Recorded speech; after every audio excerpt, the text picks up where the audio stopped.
Voilà les amis, pour certains d'entre vous, vous vous êtes sûrement déjà demandé à quoi pouvaient bien servir tous les accents que l'on peut voir à l'écrit en tahitien. Eh bien aujourd'hui, je vais vous expliquer en quoi est-ce que ces accents sont utiles.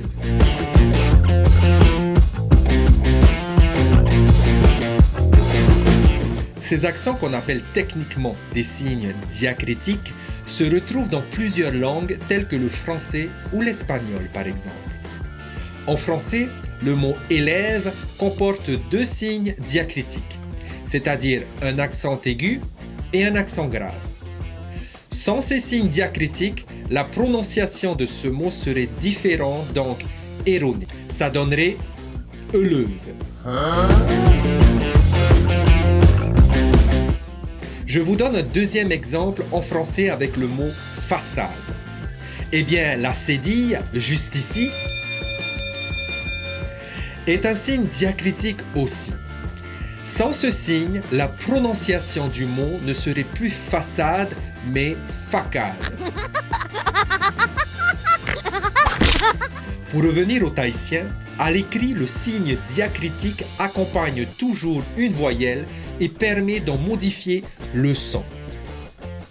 Pour faire simple, le signe diacritique facilite la prononciation d'un mot durant la lecture puisque la mission de ces signes est de transcrire à l'écrit des sons que l'on retrouve évidemment à l'oral. Par exemple, si je dis ces deux mots tahitiens, pour,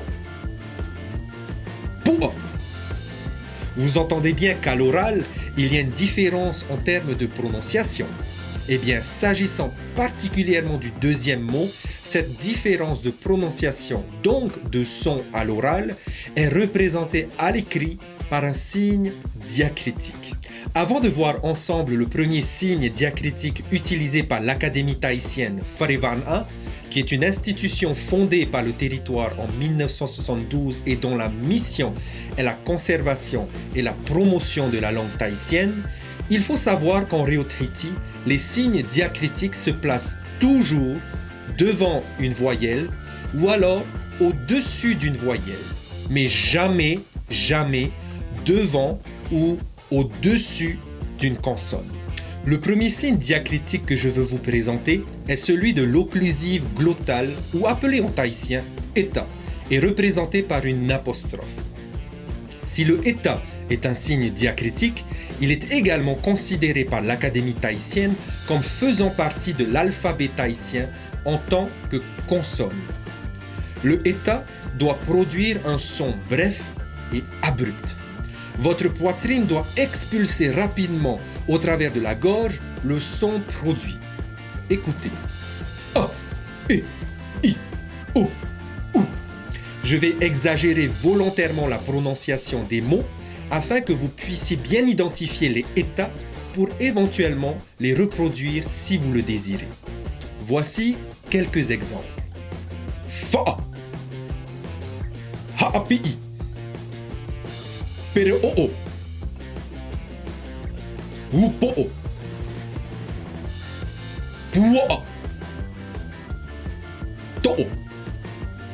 À présent, je vais vous montrer en quoi est-ce que la présence ou l'absence d'un état change évidemment la prononciation, donc le sens des mots également.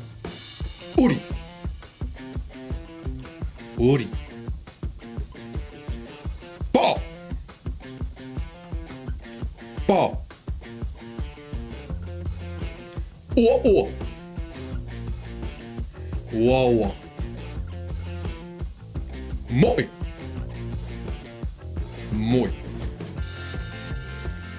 Ata, Ata. Voyons à présent une série de mots où le état change de place dans le mot ou disparaît tout simplement. Oe, Oe,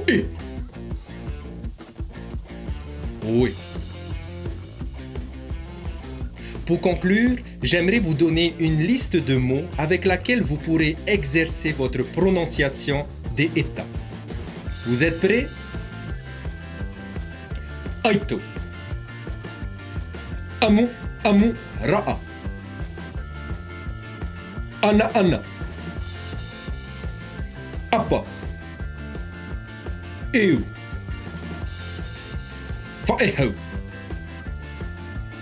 Fai. Mai.